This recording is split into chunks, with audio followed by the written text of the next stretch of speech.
শুধু তা বললেন না, বললেন জান্নাতেরও দরজা খোলা। তো জান্নাতের দরজা খোলা কেন? কি জান্নাতে যাবে না? রমজানকে সম্মান করতে গিয়ে আল্লাহ নবী এটা বলছেন, আল্লাহ তাআলা বলেছেন। এটা হলো রমজানের সম্মান। শয়তানদের বেঁধে দেওয়া হয়েছে। আকাশ থেকে আল্লাহ বলেন রমজান মাস আসলেই, ইয়া বাগিয়াল খাইরে আকবিল, যারা কল্যাণ করতে চাও কিছু তাড়াতাড়ি করো, আগে আসো। ইয়া বাগিয়াশ শাররে আকসর, হে অকল্যাণকামী যারা পাপ করতে চাও তারা থেমে থাকো।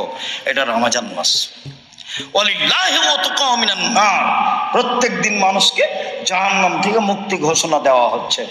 রমজান মানে প্রত্যেক দিন মানুষকে জাহান্নাম থেকে মুক্তি ঘোষণা দেওয়া হচ্ছে।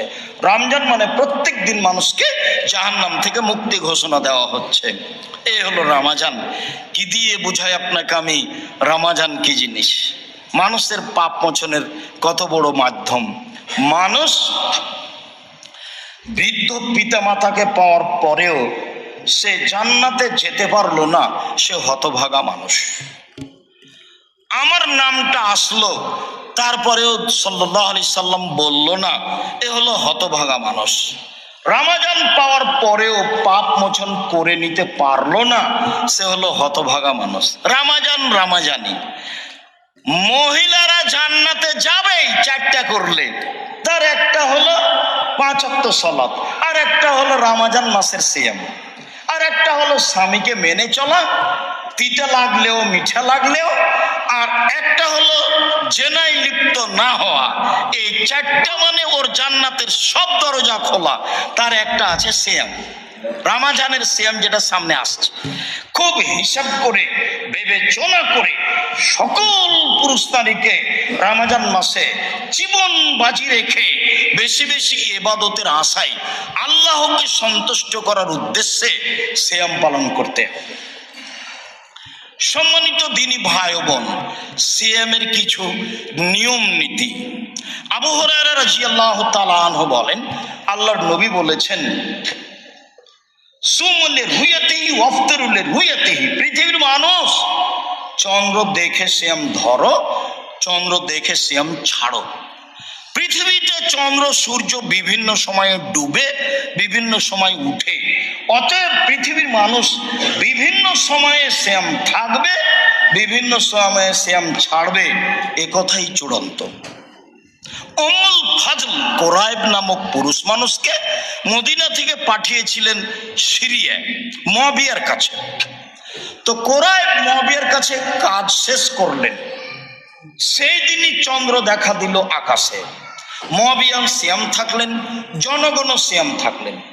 এবার রমজান মাসের শেষে এসে পৌঁছিলেন মদিনায় কোরাইব। 1 মাস লাগলো। আসতেই আব্দুল্লাহ ইবনে আব্বাস জিজ্ঞাসা করলেন, কোরাইব কি খবর, কবে সিয়াম ধরেছিলেন? আমরা শুক্রবারের দিন যে রাতে চন্দ্র দেখেছি, আমরা সিয়াম থেকেছি, মুয়াবিয়াও থেকেছেন। তখন বলছেন, দেখো কোরাইব, আমরা সিয়াম দেখেছি শনিবার দিন যে রাতে, তোমরা দেখেছো শুক্রবার দিন যে রাতে, আর আমরা দেখেছি শনিবার দিন গিয়ে রাতে। তো আমরা সিয়াম পালন করে যাব, না হলো না, শুন, করে যাব করে যাব করে যাব।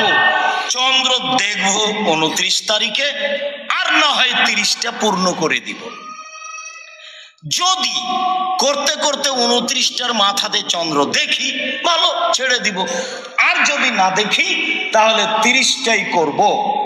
তখন কোরাইব বলছেন, কেন সিরিয়ার লোকের কথা গ্রহণ হবে না? কেন? মুয়াবিয়া যে শনিবারে থেকেছেন, শুক্রবারে থেকেছেন, অর্থাৎ শনিবারে থেকেছেন, আপনি রবিবারে থেকেছেন, তো মুয়াবিয়ার কথা গ্রহণ হবে না? তখন আব্দুল্লাহ ইবনে আব্বাস বলেন, না, আল্লাহর নবী এটাই আমাদের আদেশ করেছেন, যারা যে দেশে যে সময়ে যেখানে সূর্য দেখেছে তারাই সেখানে সেভাবে সিয়াম পালন করবে। অতএব সারা পৃথিবীর লোক মক্কার সাথে সিয়াম থাকবে, সৌদি আরবের সাথে সিয়াম ছাড়বে, এটা একটা আস্ত বোকামি এবং হঠকারিতা, এবং এক শ্রেণীর ধর্ম না বুঝে পালন করে যারা, তাদের একটা কাজ।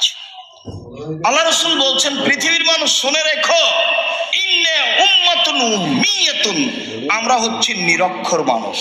লা নাকতুবু ওয়া লা নাহসিব, না পড়তে জানি না লিখতে জানি। আল্লাহ রাসূল নিজে বলছে না পড়তে জানি যা লিখতে। আমাদের নবী কিন্তু অক্ষর চিনতেন না, কোনটা আলিফ, কোনটা বা, কোনটা আইন, কোনটা গাইন, এটা তিনি চিনতেন না। না পড়তে জানি না লিখতে জানি, তখন দেখাচ্ছেন, দেখেন মাস দেখাচ্ছেন।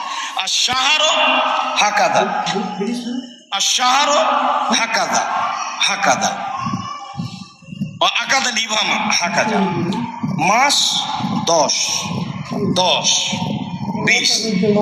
এবার 9টা আঙুল, বৃদ্ধাঙ্গুল চাপা আছে, মানে 29। বৃদ্ধাঙ্গুলটা চাপা আছে, একটু খেয়াল করেন। বৃদ্ধাঙ্গুলটা আটকে রেখে বলছেন হাকাদা। এবারে 9টা দেখালেন, 9টে, তার মানে 29। তারপরে আবার বলছেন আর শাহরো হাকাদা, হাকাদা, হাকাদা, 10, 10, 10, মানে 30। কিয়ামত পর্যন্ত আরবি মাস কোনো দিনই 2800 হবে না, 3100 হবে না। কিয়ামত পর্যন্ত আরবি মাস কোনো দিনই 2800 হবে না, 3100 হবে না, হয় 29 না হয় 30। এরপরে চলেন সাহারি। রাসূল সাল্লাল্লাহু আলাইহি সাল্লাম বলেন তাসাহারু ফাইনা ফিহাল বারাকা, পৃথিবীর মানুষ তোমরা সাহারি খাও, তাতে বরকত রয়েছে। আবু সাঈদ খুদরি রাদিয়াল্লাহু তাআলা আনহু বলেন রাসূল সাল্লাল্লাহু আলাইহি সাল্লাম বলেছেন ইন্নাল্লাহা ওয়া মালাইকাতাহু ইউসাল্লুনা আলাল মুতাসাহিরিনা, যারা সাহারি খায় তাদের উপরে আল্লাহ রহমত বর্ষণ করেন আর তাদের পক্ষ হয়ে ফেরেশতারা দোয়া করেন। সাহারি খাওয়া ভালো। আনাস রাদিয়াল্লাহু তাআলা আনহু বলেন রাসূল সাল্লাল্লাহু আলাইহি ওয়াসাল্লাম বলেছেন আস-সুহুরু কুল্লুহু বারাকা, সাহারি সবটুকুই বরকত, সাহারি সবটুকুই বরকত। অতএব আতাকুমুল্লাহু তাআলা হাজা, আল্লাহ তোমাদের এটা দিয়েছে।